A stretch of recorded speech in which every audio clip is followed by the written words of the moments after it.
Semana número 14, el día de hoy vamos a ver este derecho real que nos corresponde ya, que es el derecho de usufructo. Para eso vamos a utilizar el Código Civil y también el Código Procesal Civil y Mercantil, pero muy poco. Más que todo vamos a utilizar las normas que refiere la norma sustantiva civil. El día de hoy, el objetivo es que usted pueda diferenciar cuando se denomina usufructuario y cuando es nudo propietario. Según lo establece la doctrina, el usufructo es un derecho real de goce que es de manera temporal. Autoriza a su titular a disfrutar todas las utilidades que resulten del normal aprovechamiento de una cosa ajena, con arreglo a su destino, y le impone la obligación de restituir en el momento señalado. Regularmente, pues los clientes llegan a la sede profesional del abogado y notario y le exponen situaciones en las cuales pues, se encuentran preocupados o tienen alguna situación de conflicto. En este caso llega a su sede profesional una persona y le expone su situación en cuanto a que pues su mamá recibía ciertas rentas de unos apartamentos que pues alquilaba. Sin embargo, cuando fallece la mamá, resulta ser que ellos son notificados, en este caso el hijo, es notificado de que se ha iniciado un proceso de desalojo y aunado a eso, de cobro de rentas atrasadas a las personas que estaban pues arrendando, en este caso a la mamá. Así es como le llegan los clientes a usted, a su sede de derecho. Usted entonces tiene que analizar cuál sería la institución por la cual la señora estaba otorgando en arrendamiento y en consecuencia estaba recibiendo un fruto. ¿Y por qué una entidad, que esta es una persona jurídica, está reclamando ese derecho cuando, pues, la señora, en este caso, tenía hijos? Muchas veces los casos que llegan a las sedes de las oficinas, la gente en su mayoría pues no conoce del derecho, ¿verdad? Tampoco sabe si hay un instrumento, en este caso algún contrato, un contrato que dio origen a esa relación que pudo haber sido contractual, y en consecuencia el abogado tiene que ejercer tanto como abogado y como notario, porque en este caso tiene que dilucidar. Bueno, y eso se hace en el momento, ustedes. Tal como uno va con el médico, ¿verdad? Y le expone, mire, me duele esta parte, pero también en esta parte y he tenido estos síntomas. De igual manera le corresponde a uno cuando está en el ejercicio del derecho. En ese sentido, es lo que ustedes el día de hoy van a estudiar con respecto a esta institución del usufructo. Porque hay que establecer si la señora en este caso recibió unas rentas. Eso quiere decir que recibió un fruto. Pero ¿de dónde viene que ella pudiera recibir ese fruto? ¿Ella era la propietaria o ella tenía el goce de un derecho real? Que en este caso pues, puede ser el usufructo. Para eso, entonces, tiene que establecer cuál fue el origen, si efectivamente tienen conocimiento de el número de finca, folio y libro, el cual corresponde al inmueble, con el fin de poder recabar información y con esto poder determinar si se encuentra inscrito algún derecho real, porque puede que la señora, y en muchos de los casos, fíjense ustedes que en las mismas familias no se cuentan las situaciones, ¿verdad? No se cuentan las cosas y vienen a surgir los conflictos cuando pues las personas ya fallecieron. En ese momento, entonces, viene el profesional del derecho y realiza la investigación correspondiente.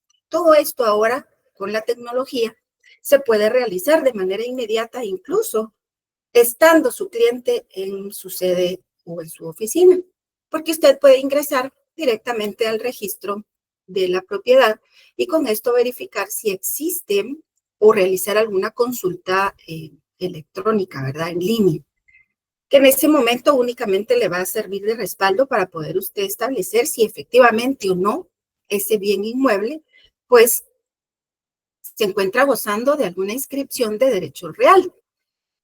Lo puede usted verificar posteriormente, ya entonces hace la solicitud para que se pueda emitir una certificación. Pero en el momento, el abogado y notario necesita verificar con todas estas posibilidades que tenemos ahora con respecto a que se puede trabajar con la tecnología, pues es mucho más rápido que anteriormente.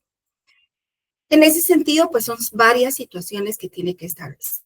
Bueno, también le tienen que llevar la notificación, en este caso, donde están siendo comunicados los hijos, o en este caso el hijo, sobre ese conflicto que se está dando en donde pues esta persona jurídica, que es una institución, una sociedad anónima, está requiriendo el cobro de esas rentas atrasadas. Para que entonces también el abogado pueda presentarse ante el órgano jurisdiccional y con esto poder apersonarse y poder verificar las actuaciones para determinar por qué esta entidad está requiriendo el cobro de esas rentas atrasadas. Bueno, a todo esto ya el profesional del derecho hizo una breve investigación, recabó algunos documentos para poder establecer cuál va a ser la estrategia a seguir. Determina que efectivamente sobre ese bien inmueble hay un derecho real de goce, que es de manera temporal. En este caso es un usufructo, que es la institución que a nosotros nos corresponde estudiar el día de hoy. ¿Dónde la van a encontrar ustedes? En libro segundo, que estamos estudiando sobre los derechos reales, la propiedad y los demás derechos reales, ¿verdad? Que en este caso son de dominio, que es la propiedad, de goce y disfrute, que es el usufructo, el uso y la habitación, y los derechos reales de garantía. Según lo establece el Código Civil, y aquí vamos a ir viendo algunos puntos importantes para que ustedes vayan haciendo las anotaciones. El usufructo se encuentra constituido en el título tercero que refiere usufructo, uso y habitación. El artículo 703 establece extensión del usufructo. Pertenecen al usufructuario los frutos naturales y civiles que los bienes produzcan ordinaria y extraordinariamente, salvo las limitaciones establecidas en el título en que se constituya. Esto es muy importante porque vamos a establecer cuál es la manera en cómo se puede constituir un usufructo. Para que usted pueda resolver este caso que he iniciado el día de hoy, lo primero que usted tiene que determinar es cuáles son los frutos civiles y cuáles son los frutos naturales. Esas instituciones las vimos y en consecuencia fueron objeto de, si no recuerdo mal, de evaluación en el primer examen parcial. Cuando nosotros vimos la accesión, ustedes recordarán que era donde se podía hacer, pues, o incrementar, en este caso, la propiedad, que podía ser a través de percibir frutos naturales y frutos civiles. Establecimos que los frutos civiles eran entonces aquellos que se podían recibir precisamente del fruto de un arrendamiento, tal como en este caso lo expuso su cliente. Importante, porque el artículo 703 refiere a quién van a pertenecer esos frutos. Van a pertenecer al usufructuario. El usufructo tiene una característica fundamental que es personalísimo. En este caso, si la señora ha fallecido, ese derecho de usufructo le corresponde, en ese sentido, y según lo establece la propia ley, en este caso el Código Civil, en cuanto al derecho hereditario. ¿A quién le correspondería entonces solicitar el cobro de esas rentas atrasadas? En este caso le corresponde a sus herederos. ¿Por qué? Porque este es un fruto civil y así lo establece el artículo 713. Esas son las características, ¿verdad? Primero, pues, que es un derecho real, en donde nosotros tenemos contemplado que efectivamente el derecho real de usufructo es personalísimo. Para eso es importante que usted vaya conmigo al artículo 716, que establece. El epígrafe es enajenación del usufructo, pero vamos a la parte conducente que nos interesa en este caso, que es sobre la característica del usufructo. El usufructuario puede gozar por sí mismo de la cosa usufructuada. En este caso, pues le corresponde ese derecho de usufructo a la madre que falleció. Sin embargo, como ella ya no se encuentra y sí existen herederos, quienes están en el derecho de reclamar son los hijos. Ah, pero entonces aquí viene la situación. ¿Y qué pasa entonces con esta entidad? ¿Por qué esta entidad, esta sociedad anónima, está cobrando esas rentas atrasadas y considera que ese derecho le corresponde?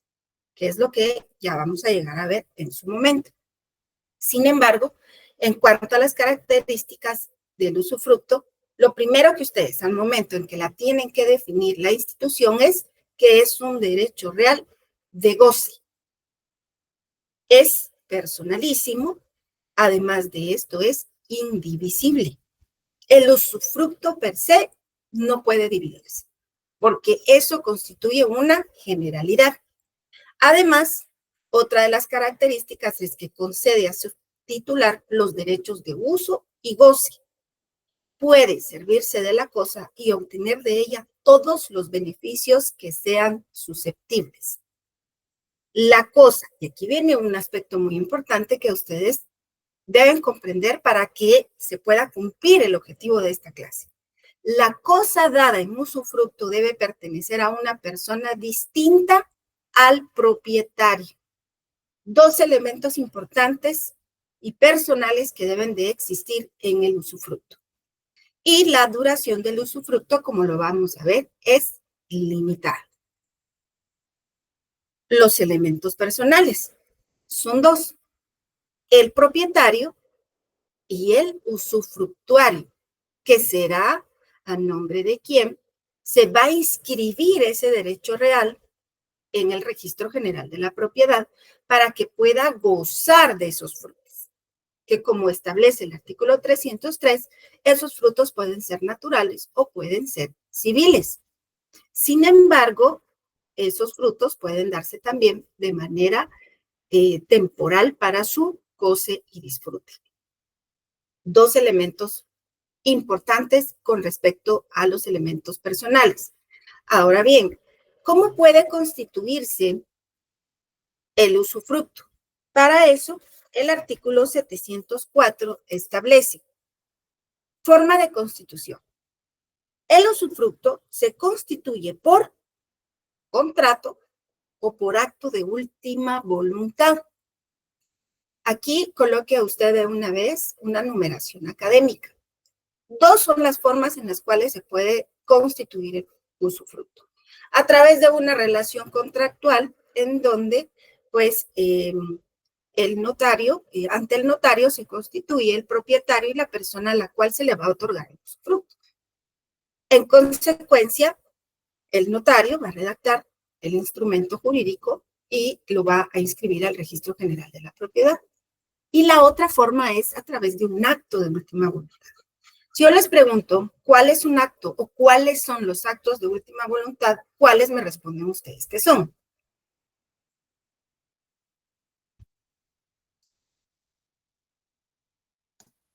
Buenos días.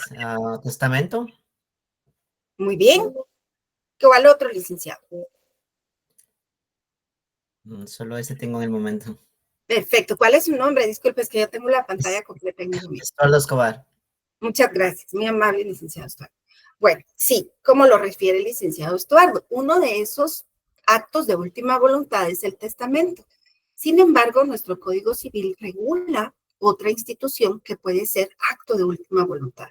Y este es una donación mortis causa o una donación a causa de muerte. Ahorita, de una vez, por favor, incluyan ustedes los artículos en donde encuentran estas instituciones. El testamento está regulado en el artículo 917 y 935. Vamos a leerlo así rapidito para que ustedes puedan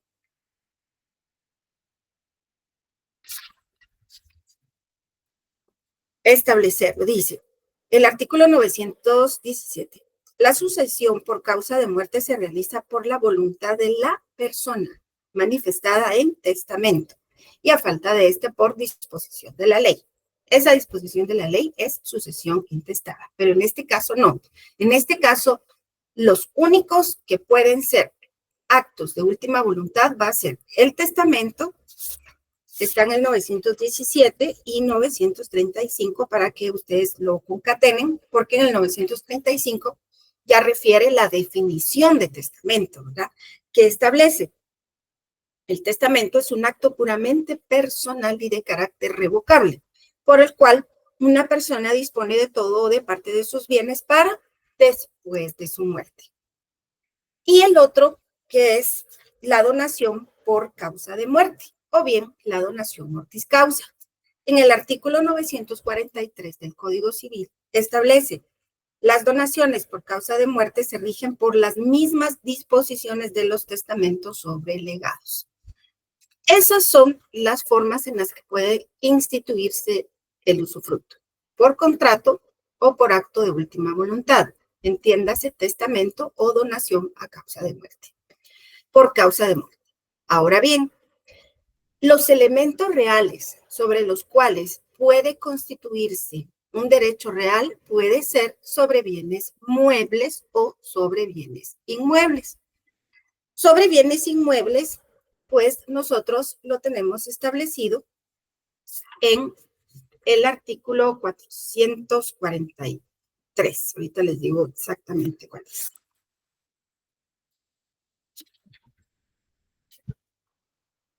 446. Se consideran inmuebles para los efectos legales los derechos reales sobre inmuebles y las acciones que los aseguren. Esto es con respecto a los bienes inmuebles. Ahora bien, cuando se trata de bienes muebles, vamos a utilizar dos leyes que son fundamentales. Ahorita se las voy a proyectar para que ustedes puedan visualizarlas de una vez. Cuando se hace referencia a bienes muebles, nos vamos a auxiliar del Código de Comercio.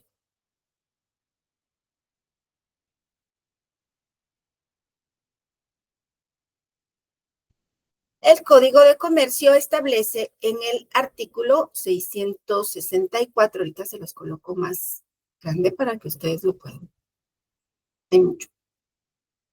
Bueno, el artículo 664 establece con respecto a los derechos reales sobre bienes muebles. El usufructuario debe explotar la empresa sin modificar su destino, de manera que conserve la eficacia de la organización y de las inversiones y atienda normalmente la dotación de sus existencias. La diferencia entre las existencias según inventario al comienzo y al fin del usufructo se liquidará en dinero de acuerdo con los valores corrientes al concluir este. Las disposiciones anteriores son aplicables al caso de arrendamiento de empresa. Esto es uno con respecto a los bienes muebles. Y la otra ley en donde ustedes van a encontrarlo es esta.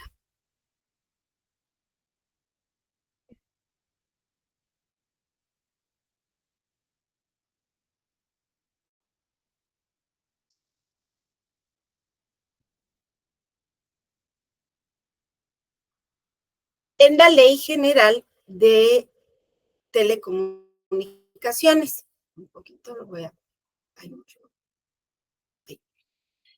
Del artículo 55 al artículo 63, ustedes van a encontrar la naturaleza del derecho de usufructo. El derecho de usufructo de frecuencias otorgado por la Superintendencia para el aprovechamiento de las bandas de frecuencias reguladas podrá ser arrendado y o enajenado total o parcialmente. Cualquier enajenación de los derechos de usufructo deberá ser inscrita en el registro de telecomunicaciones, de conformidad con lo prescrito en esta ley.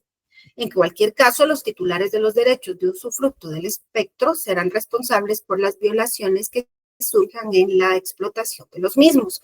Y van a encontrar ustedes ahí cuáles son las características de los títulos de usufructo, asimismo el contenido de los títulos de usufructo de frecuencias y el plazo del usufructo. En este caso, el plazo lo encuentran ustedes regulado en la ley específica, que ya es lo que vamos a ver posteriormente, ¿verdad? Que el usufructo sí tiene temporalidad. Luego, la prórroga del plazo de usufructo y otras disposiciones, ¿verdad? Entonces, en esta ley encuentran ustedes con relación a cuando se otorga este derecho real sobre bienes muebles. Esta ley también se las voy a mandar para que ustedes ya la incluyan dentro de su biblioteca digital.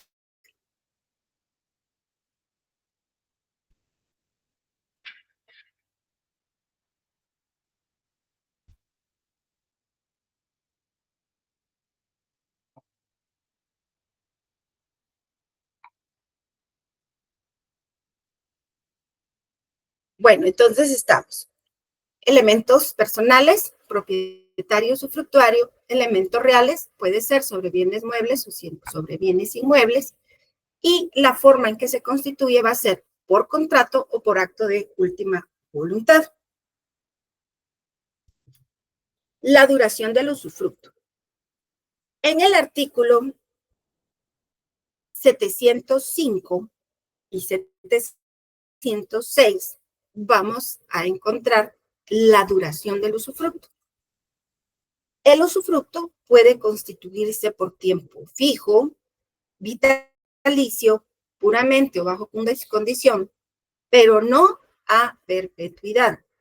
Y hace referencia, ¿verdad? Que entonces puede constituirse sobre derechos de bienes muebles e inmuebles. Además, el usufructo puede constituirse a favor de personas jurídicas o de una o varias personas individuales simultánea o sucesivamente. En caso de disfrute sucesivo, el usufructo solo aprovechará a las personas que existan cuando concluya el derecho del anterior usufructuario. Asimismo, establece el artículo 706.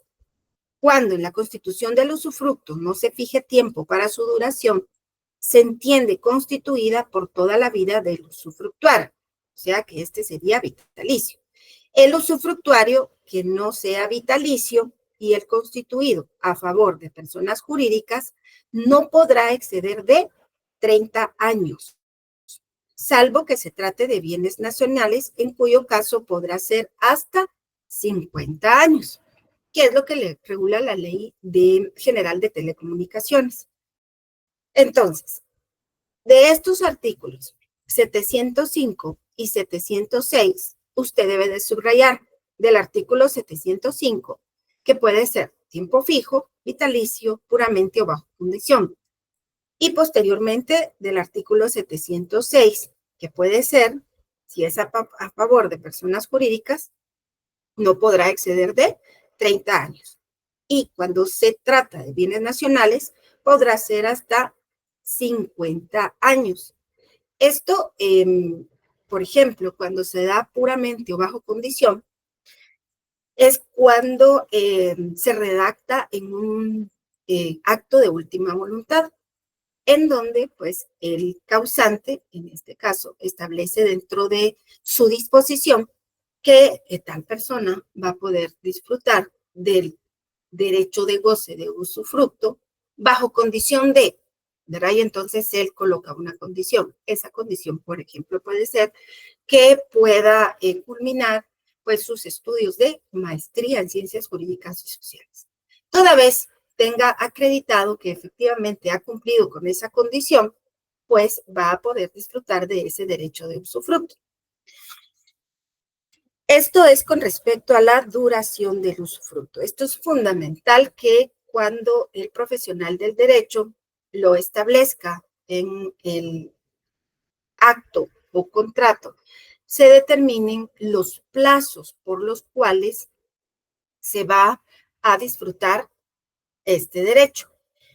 Aunado a eso, este artículo, el 705, establece, en caso de disfrute sucesivo, el Registro General de la Propiedad, en cuanto a la inscripción del derecho de usufructo sobre una finca, cuando en esta se está otorgando un derecho de usufructo de manera sucesiva, no le opera la inscripción si dentro de las cláusulas no se encuentra bien determinado e individualizado a quién le corresponde ese derecho de sucesión.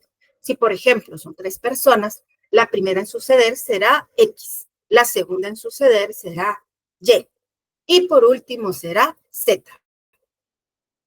De esa manera, bien individualizado, lo opera el Registro General de la Propiedad, porque caso contrario, entonces se la rechazan hasta que pues ya cumpla con este aspecto fundamental. Y esto es muy importante porque si no se imaginan ustedes el conflicto que se puede llegar a generar entre los usufructuarios por ese derecho que van a querer disfrutar. Entonces, el registro tiene, que es lo último que vamos a ver en la clase del día de hoy, una guía con la cual el notario tiene que verificar que se cumplan con todos esos presupuestos para que al momento en el que se presenta al Registro General de la Propiedad, pues el operador se la inscriba. ¿Verdad? Entonces siempre hay que estar muy pendiente de verificar pues esa guía a este respecto del derecho de usufructo. Enajenación del usufructo.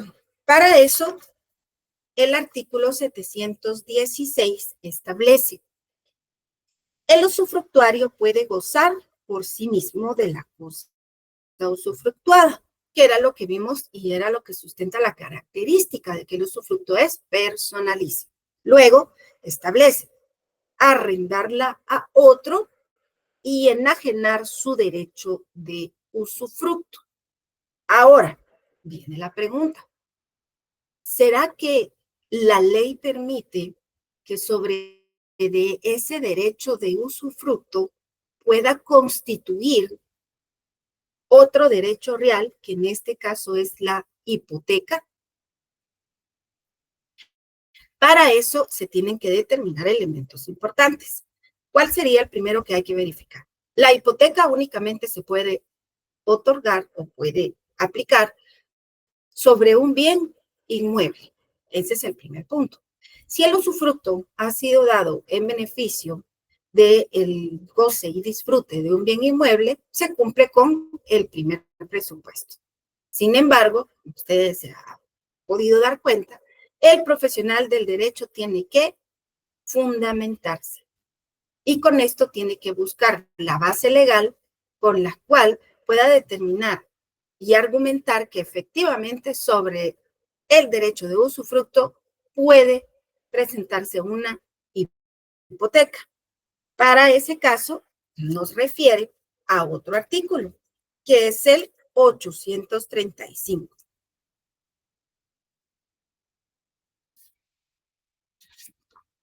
El artículo 835 tiene el epígrafe de ¿quién puede hipotecar? Solo puede hipotecar el que puede enajenar y únicamente pueden ser hipotecados los bienes inmuebles que pueden ser enajenados. Y el mismo artículo 716 da la apertura que sobre ese derecho de usufructo se puede enajenar. Y en consecuencia, como lo puedo enajenar, también lo puedo hipotecar. Y el sustento legal, ustedes lo encuentran en el artículo 835. En consecuencia, sí se puede hipotecar ese derecho de usufructo. Ahora bien, establecimos que la constitución del usufructo puede darse por actos de última voluntad, como lo vimos a través del testamento o la donación mortis causa, pero también dentro de la constitución del usufructo, cuando se da a través de contrato, el contrato puede ser a título oneroso o bien puede ser a título gratuito. Y en ese caso, pues el notario tiene que hacer constar qué tipo de usufructo se está llevando a cabo, si este es oneroso o si este es gratuito. Para eso, usted tiene que acudir al artículo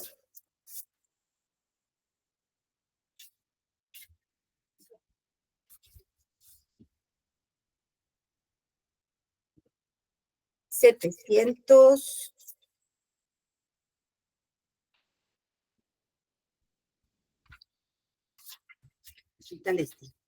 Aquí, 731. Cuando el usufructo sea a título gratuito, el usufructuario está obligado a soportar todos los impuestos y contribuciones que pesen sobre la cosa usufructuada.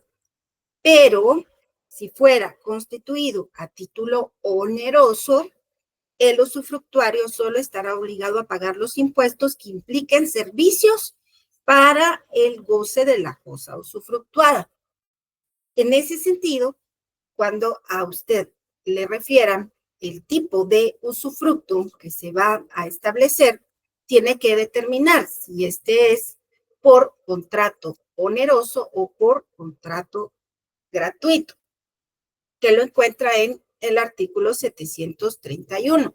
Y si usted se da cuenta, el epígrafe que establece el artículo 731 es carga que soporta el usufructo, porque en este caso es donde pues se tiene que realizar el pago de los impuestos correspondientes.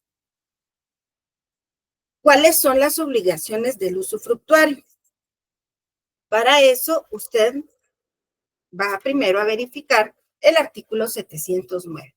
Establece derechos del usufructuario. Los frutos naturales pendientes al tiempo de comenzar el usufructo pertenecen al usufructuario, salvo las obligaciones a que tales frutos estén afectos con anterioridad. Los pendientes al tiempo de extinguirse el usufructo pertenecen al propietario. Esos son derechos. Sin embargo, también el usufructuario tiene obligaciones. El artículo 720 establece cuáles son las obligaciones que tiene el usufructuario.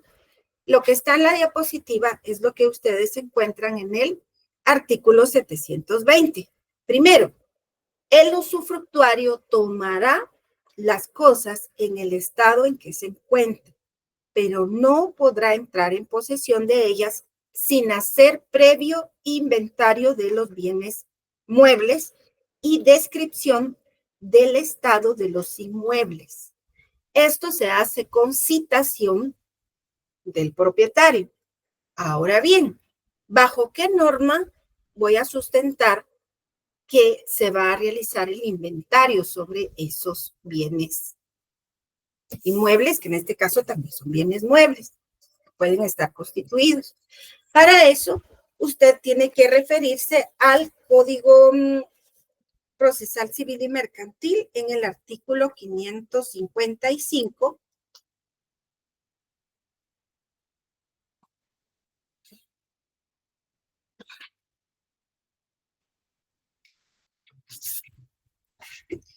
que establece del Código Procesal Civil y Mercantil obligación de inventariar. el que administra bienes ajenos o recibe como propios algunos que puedan estar afectos a responsabilidad, tienen obligación de hacer inventario de ellos, conforme a lo dispuesto en este código y en el Código Civil. Nadie puede eximir a otro de la obligación de practicar inventario en los casos que lo prescribe la ley. El mismo artículo 720 está ordenando que se debe de realizar, en este caso, inventario.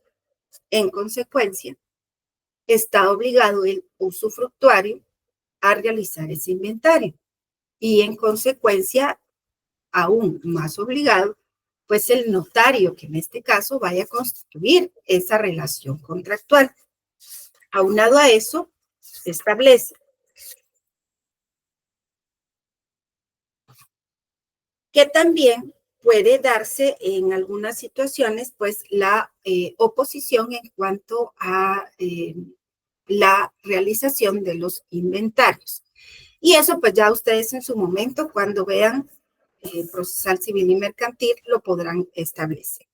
Sin embargo, cuando la norma establece en el artículo 720 que debe como obligación de realizarse un inventario, usted lo sustenta en la norma adjetiva civil, que sería el artículo 555 del Código Procesal Civil y Mercantil.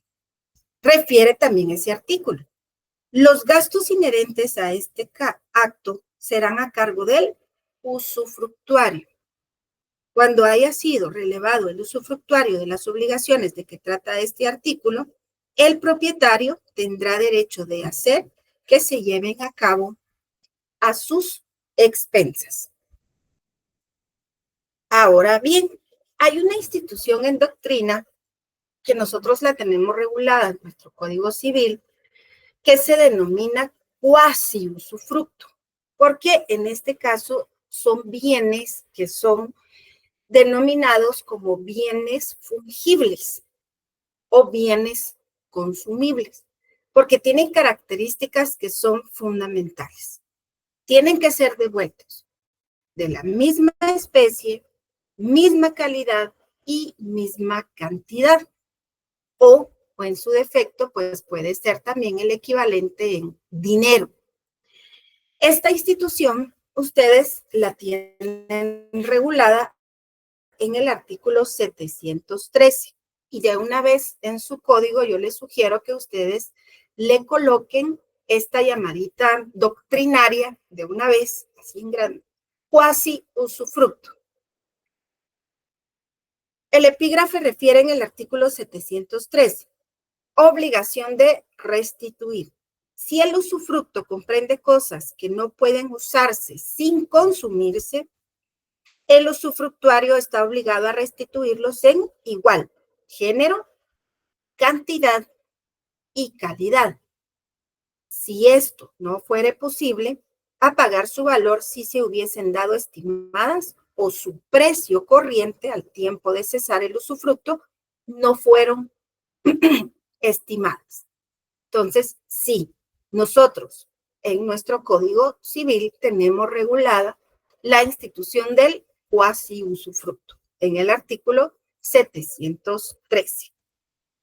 Ahora bien, hemos desarrollado algunas características, responsabilidades y obligaciones que tiene el usufructuario. Pero aquí, como vimos al inicio, el elemento personal está constituido por dos: el propietario y el usufructuario. El usufructuario que va a ser el que va a tener ese derecho real de goce, ¿verdad? Sin embargo, está el propietario.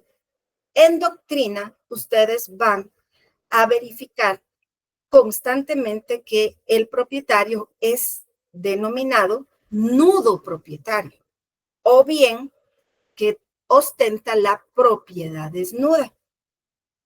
Cuando ustedes vean que está siendo denominado un elemento real como nudo propietario, eso quiere decir que está constituido un bien en derecho real de usufructo. El nudo propietario se denomina así, o bien propiedad desnuda, porque únicamente tiene el derecho de propiedad, pero no tiene el derecho de disfrute, porque ese derecho de disfrute lo está ostentando otra persona que es denominada usufructuario. ¿Cuáles van a ser las diferencias entre el nudo propietario y en este caso el usufructuario? El nudo propietario va a ser el propietario, pero no tiene el derecho de uso y de disfrute. El usufructuario sí tiene el derecho de uso y de disfrute, pero no tiene la propiedad. El nudo propietario solo podrá disfrutar de la vivienda cuando finalice el usufructo, que en este caso sería muerte del usufructuario, que generalmente se da, ¿verdad? El usufructuario podrá disfrutar de la vivienda mientras dure su derecho. El nudo propietario no puede alquilar la vivienda, pero sí vender la nuda propiedad a un tercero. El usufructuario puede alquilar la vivienda y obtener una renta. También puede vender el usufructo a un tercero, que eso fue lo que vimos en el artículo 716. En definitiva, aunque el nudo propietario es el dueño de la vivienda, prácticamente pues no tiene nada. Por eso se dice o se denomina en doctrina que se llama propiedad desnuda. Porque pues en este caso sí ostenta la propiedad, pero no ese derecho de uso y de disfrute. ¿Cuáles van a ser los derechos que tiene el nudo propietario? Ostenta el dominio del bien. En consecuencia, ante el Registro General de la Propiedad, va a estar inscrito como propietario de ese bien inmueble. No obstante, va a tener también inscrito el derecho real de disfrute. Eso es una limitante, por eso es nuda propiedad. Derecho a vender la nuda propiedad. El nudo propietario podrá vender el bien usufructuado a un tercero, pero siempre respetando los derechos del usufructuario. Además de eso, tiene derecho de hipotecar. Puede solicitar un préstamo sobre la nuda propiedad de la finca usufructuada. Tiene también el derecho de realizar obras y mejoras. Este podrá realizar obras y mejoras en la finca usufructuada siempre y cuando no se vaya a dar un perjuicio al usufructuario. Derecho que se les restituya el uso y disfrute. Terminado el usufructo, el nudo propietario recuperará el uso y disfrute del bien, que en este caso pues puede ser un bien inmueble. Veamos el artículo 727 con respecto a las reparaciones extraordinarias. Las reparaciones extraordinarias serán a cargo del propietario. El usufructuario está obligado a darle aviso cuando fuera urgente la necesidad de hacerlas. Son reparaciones extraordinarias las que se necesitan para restablecer o reintegrar los bienes que se hayan arruinado o deteriorado por vejez, caso fortuito o accidente no imputable al usufructuario.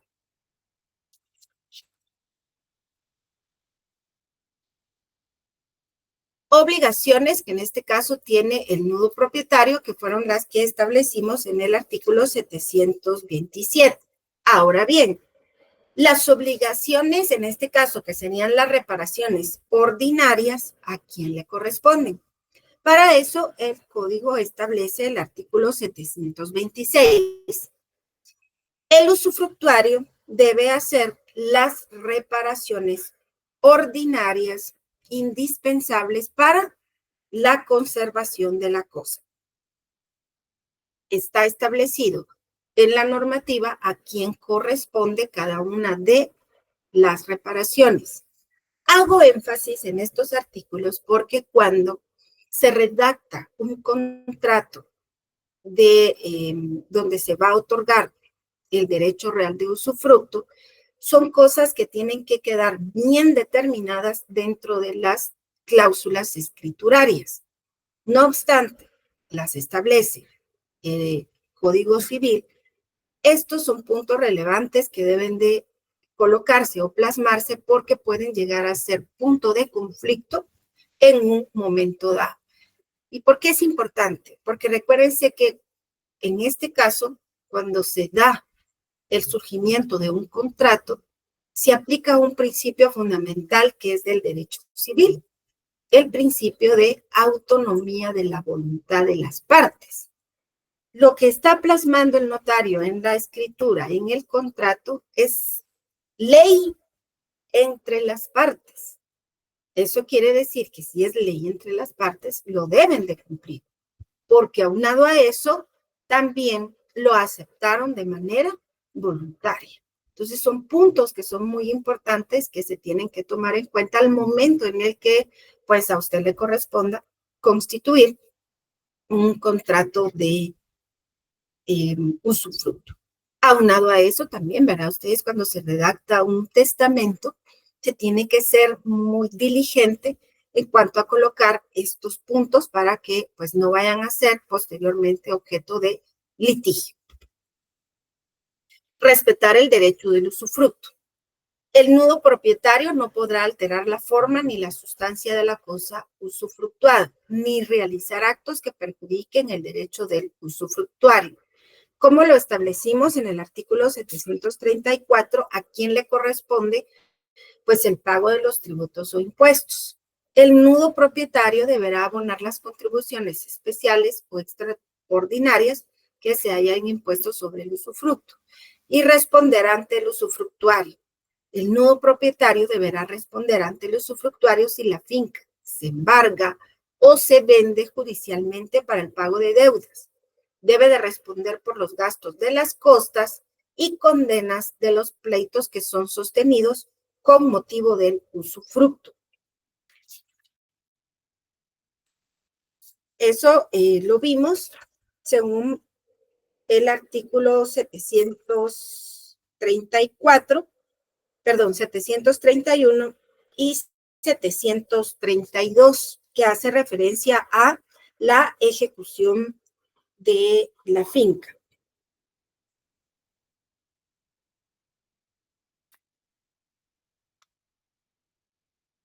También establece el Código Civil cuál es la manera en la cual se puede extinguir este derecho real que es el usufructo. Para eso, ustedes tienen que acudir al artículo 738. El usufructo se extingue, uno, por muerte del usufructuario, que en este caso puede ser cuando se ha fijado por vitalicio, ¿verdad? También puede ser en el numeral segundo, por vencimiento del plazo por el cual se constituyó o por realizarse la condición resolutoria a la cual estaba sujeto el usufructo. Esa condición resolutoria es la que ustedes van a poder verificar al momento en el que se constituye a través de un acto de disposición de última voluntad, que puede ser el testamento o por causa de muerte, en donde se ha instituido efectivamente ese derecho de real de goce, que es el usufructo. También por la reunión del usufructo y de la propiedad en una misma persona. Pero si la reunión se verifica en una sola cosa o por parte del usufructuado, en lo demás subsistirá el usufructo. El artículo 500... Perdón, maestra. Sí, dígame. ¿Podría hacer el favor de explicar el inciso 3, donde dice por la reunión del usufructo y de la propiedad en una misma persona. Sí, que en este caso podría establecerse que revoca, como pudo haber sido en acto de última voluntad, y se recuerda que el testamento se puede revocar. Y entonces resulta que la persona dispuso como acto de última voluntad que iba a dejar el usufructo para que determinado hijo, ¿verdad? En este caso, pudiera disfrutar de ese derecho real de goce, de usufructo. Pero como la misma institución del testamento establece que se puede revocar, resulta que con posterioridad revoca ese testamento. Y en consecuencia, como se revocó ese testamento, se revocó también ese derecho de usufructo. En consecuencia, ese derecho de usufructo ya no le va a pertenecer al hijo, sino que vuelve nuevamente únicamente al causante, ¿verdad? Que en este caso es la persona que instituyó el testamento. Entonces, vuelve a gozar o vuelve a establecerse el usufructo y la propiedad en la misma persona. Entonces, cuando se da ese tipo de situación, es cuando se extingue el usufructo, porque ya no hay derecho para una otra persona el derecho de gozar de ese usufructo, sino que ya una persona Perdona, licenciada, cuando usted dice revocar, ¿por qué se revoca un testamento? ¿O puede ser deseo de última, él mismo, es su voluntad.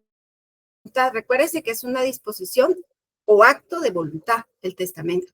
Entonces puede darse el caso que haya instituido un testamento en el 2020, pero resulta que pues ya no está conforme a como dispuso de sus bienes ahorita en el 2025 y en consecuencia revoca ese testamento de forma voluntaria, ¿verdad? Porque recuérdense que el testamento es disposición de última voluntad. Entonces ahí lo puede revocar, ¿verdad? Así lo establece la ley. Aparte es cuando ya se ha iniciado un proceso testamentario y en consecuencia se pueda presentar alguna impugnabilidad de ese testamento. Eso es diferente, porque eso es conflicto. Eso es conflicto. En este caso, cuando es una disposición de última voluntad, es mi voluntad, ahorita, 2025, dejarle todos mis bienes a mis hijos.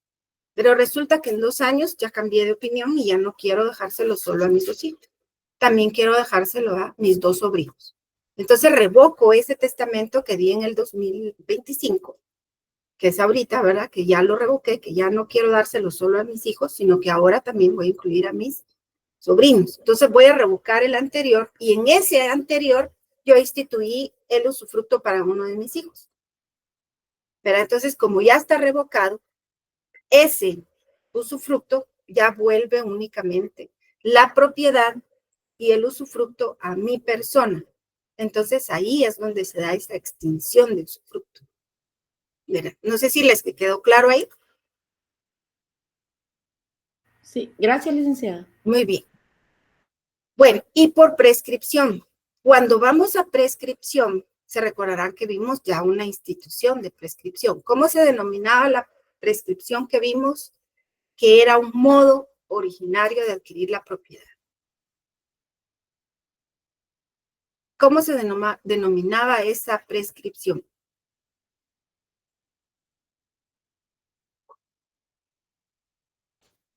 Eso se los acaban de evaluar. Usurpación, creo yo. Usurpación, creo. ¿Y cuál es el fundamento legal, licenciado? Así ya me dice el nombre exacto.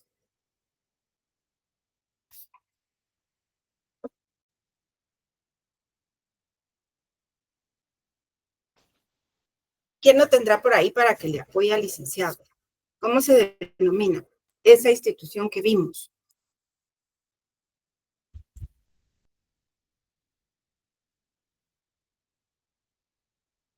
Búsquenla en su ley. ¿Cómo se denomina esa prescripción que vimos también que es de derecho o constituido como un modo originario de adquirir la propiedad?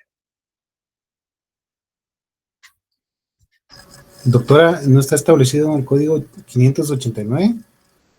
¿Y qué dice esa institución? La propiedad por ocupación. No, no, licenciado.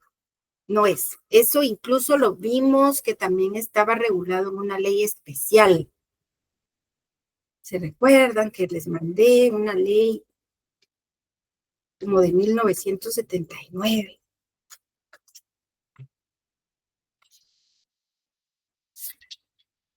Es un decreto ley 106.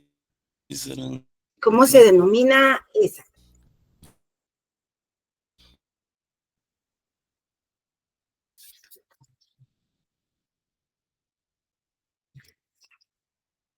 Esa prescripción. Doctora, estamos hablando del decreto 4979 de la ley de titulación supletoria. Exactamente, ¿verdad? Porque ahí se daba la institución que era de prescripción.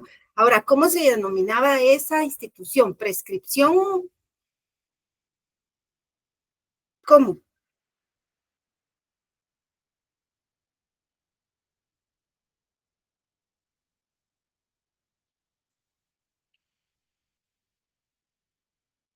Que se recuerdan, ¿verdad? Que establecimos que una persona podía llegar a tener la posesión del inmueble. Y entonces realizaba el trámite correspondiente de la ley que dijo el licenciado ahorita, que es la 4979, que es la ley de titulación supletoria.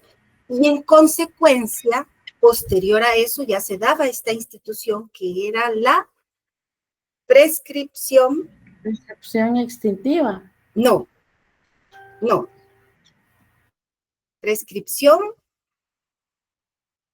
porque ¿qué pasa con ese inmueble cuando ya lo titula? Ya lo inscribe al registro. Primero era posesión, ¿verdad? Hace el trámite de la titulación, lo inscribe al Registro General de la Propiedad, pasan los 10 años, no hubo oposición, no hubo revisión de la titulación, y en consecuencia, por prescripción. Perdón, Lida, la prescripción adquisitiva. Eso, ¿cómo es su nombre, licenciada? Por favor, la tengo que conocer. Sofía. Muchas gracias, muy amable licenciada Sofía. Hoy no le reconocí la voz. Bueno, muchas gracias. Perfecto. Esa es la prescripción adquisitiva. ¿Se recuerdan? Porque adquirió esa posesión y en consecuencia el dominio o la propiedad. Ese es un modo de adquirir la propiedad, ¿verdad? Sin embargo, en el usufructo puede darse la extinción de ese derecho por prescripción. Pero esta prescripción es también la que hacía referencia a la licenciada Sofía, porque aquí va a ser prescripción por extinción. ¿Se recuerdan que vimos al inicio en los artículos en donde se establecía la duración del usufructo? La duración del usufructo establece que puede ser vitalicio, puramente, condición, y también establece un plazo. El plazo puede ser de 30 años cuando es a favor de personas jurídicas o bien cuando son bienes nacionales hasta 50 años. ¿Sí? Aunado a eso, vimos en la Ley General de Telecomunicaciones que la misma ley establece que se puede prorrogar. Primero se da por 20 años. Bueno, se cumplieron los 20 años y entonces nuevamente, antes de que se termine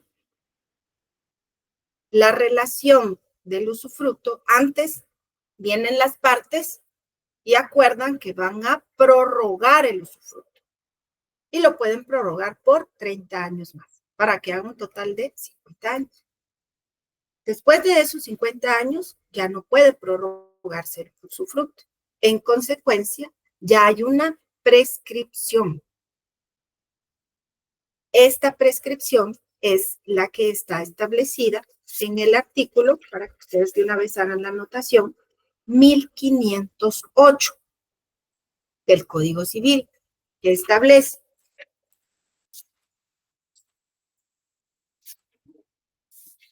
la prescripción extintiva. se verifica en todos los casos no mencionados en disposiciones especiales por el transcurso de 5 años. Pero en este caso nosotros vamos a utilizar el plazo que está establecido en el artículo 705 y 706, porque ahí determina el tiempo. Yo no sé si ustedes recordarán hace muchos, muchos años cuando se dio el cierre del hogar Rafael Ayau, Manuel Rafael Ayau, creo que se llamaba el hogar, que se encargaba del abrigo y protección de niños y adolescentes que pues se ordenaba por un juzgado de niñez y adolescencia, pues que fueran institucionalizados. En ese entonces se había otorgado un usufructo para que esta institución privada pudiera gozar de ese derecho de usufructo de ese bien que era un bien propiedad del Estado. Se instituyó a través de una escritura pública que esta, como tiene intervención el Estado, pues la hace el escribano de gobierno. A todo esto, ¿verdad? Ustedes pasó el tiempo, el plazo, y vino la institución que recuerdo que fue, si no estoy mal, el Ministerio de Finanzas a revisar los contratos en donde el Estado había otorgado en usufructo bienes inmuebles. Y resulta ser que ya había prescrito el plazo para que esta institución pudiera gozar de ese derecho de goce de ese bien inmueble. En consecuencia, como prescribió, se llevó todo un proceso, ¿verdad? Ustedes judicial y pues los órganos jurisdiccionales en materia civil y financiero, y en consecuencia se tuvo que desalojar ese bien inmueble por parte de este hogar que en ese momento estaba gozando de ese derecho de usufructo, porque no hubo una revisión por parte de los abogados de esta institución para poder solicitar la prórroga del derecho de usufructo. Y en consecuencia, pues, posterior a llevar todo el trámite correspondiente, se tuvo que desalojar porque se dio esta figura de la prescripción. Y la ley también establece, ¿verdad?, que eso no puede ser a perpetuidad. Tiene que tener ciertos plazos en los cuales se puede gozar de ese bien, que puede ser bien mueble o puede ser bien inmueble. Asimismo, también puede ser la extinción por renuncia del usufructuario. Esto pues también tiene sus excepciones cuando esto puede ser hecha a fraude de acreedores. Puede ser por la pérdida de la cosa usufructuada cuando la destrucción no es total y el derecho continúa sobre el resto. Y asimismo puede ser por la anulación o cesación del derecho del que constituyó el usufructo. En el numeral 5, que es por renuncia, vamos a verificar el artículo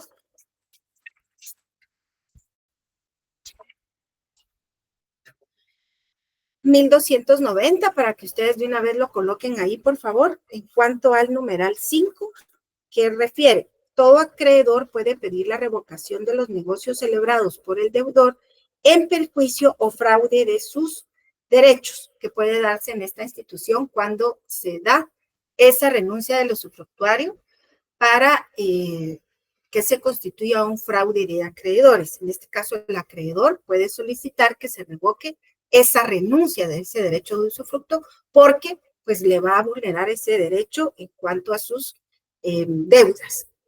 Puede también por la pérdida de la cosa usufructuada. En este caso, ya se remite también un poco a lo que es en materia penal en cuanto a la institución de estafa, pero a un caso especial de estafa que es cuando se da por pérdida de bienes inmuebles. Eso pues ya es como última ratio, ¿verdad? Primero se tienen que agotar todas las instancias civiles para poder acudir, en este caso, a materia penal. Y el caso que ustedes deberán resolver ya con lo que vimos el día de hoy con respecto a los fundamentos legales de las instituciones. Dice, un bien inmueble tiene ante el registro de la propiedad inscripción de usufructo vitalicio para la persona A. El bien inmueble está registrado como nudo propietario la persona jurídica B. Ha fallecido A y consecuentemente B ha iniciado juicio sumario de cobro de rentas atrasadas del bien inmueble que dio en arrendamiento A, que en este caso es la persona fallecida y que le dejaron de pagar. Con fundamento en el Código Civil, responda, ¿puede B iniciar el juicio sumario de cobro de las rentas atrasadas del usufructo que percibía A? ¿Ustedes qué consideran? ¿Puede iniciar ese juicio? En este caso, B, que sería el nudo propietario.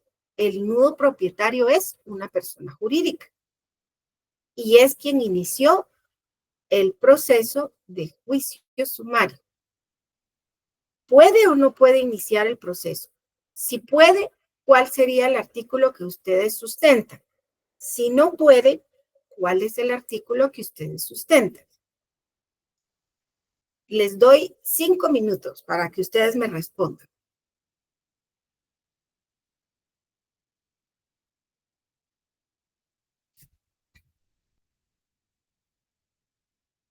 O me mandan el caso resuelto al correo.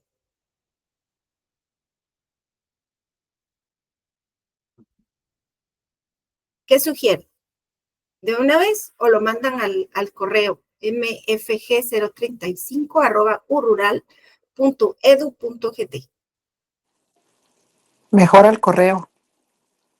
Bueno, entonces me lo mandan a más tardar el día miércoles para que nos tomemos unos momentitos antes de la próxima clase y lo podamos resolver. Es Muchas gracias. mfg035@urural.edu.gt. Ese es el correo al que lo pueden mandar. Bueno, entonces de una vez les adelanto, el examen final va a venir única y exclusivamente de las leyes. En este caso, muchas gracias, MF. Lo voy a anotar por aquí. MFG 035 arroba